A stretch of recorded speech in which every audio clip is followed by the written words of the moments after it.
Hi అండి, అందరికీ నమస్తే. Welcome to Omkar Nadeshwar stock market investment tips YouTube channel sir.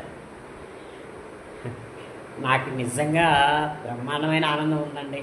ఎందుకంటే అసలు నేను నమ్మలేకపోతున్నాను. నా అనాలిసిస్ అనేది అంత గట్టిగా ఎలా నిజమైంది అనేది అసలు నాకే నమ్మకం కుదరడం లేదు. సో ఈరోజు నిఫ్టీ చూస్తారు కదండి, ఇంచుమించుగా 800 పాయింట్లు గ్యాప్ అప్, అరౌండ్ 900 పాయింట్లు గ్యాప్ అప్ అండి. ఎక్కడ ఓపెన్ అయింది? 24,400 దగ్గర ఓపెన్ అయిన నిఫ్టీ ఏకంగా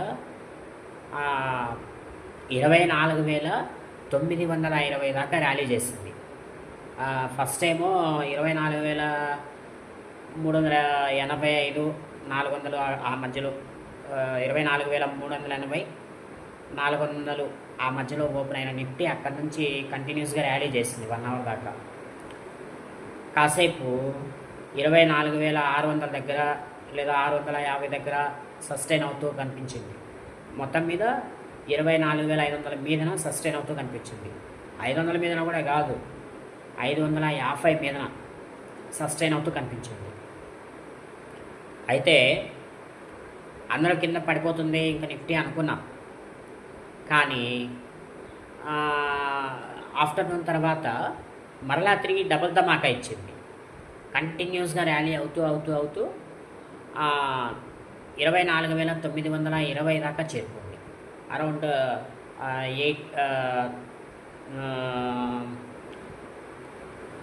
24,870 మీదనే మార్కెట్ క్లోజ్ అయింది. అంటే ఈరోజు ఉన్న రెసిస్టెన్స్ అన్నింటినీ తీసుకొని పైకి వెళ్ళిపోయింది నిఫ్టీ అనేది. సో చూడండి, నా అనాలిసిస్ అనేది ఎలా పనిచేస్తుందో ఇక మీరు దాన్ని బట్టి అర్థం చేసుకోండి.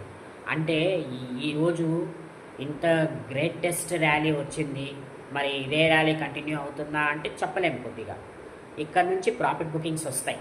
కంటిన్యూస్గా ఉన్న రెసిస్టెన్స్ పాయింట్స్ అన్నింటినీ కట్ చేసుకుంటూ వెళ్ళిపోయింది నిఫ్టీ అనేది. నేనేం చెప్పాను? 24,700 దగ్గర, 750 దగ్గర రెసిస్టెన్స్ ఉందని చెప్పాను కదా. అయితే 24,500 దాటిన తర్వాత ఖచ్చితంగా రెసిస్టెన్స్ ఉందని చెప్పాను. చాలా వరకు 24,000 దగ్గరే సస్టైన్ అవుతూ వచ్చింది.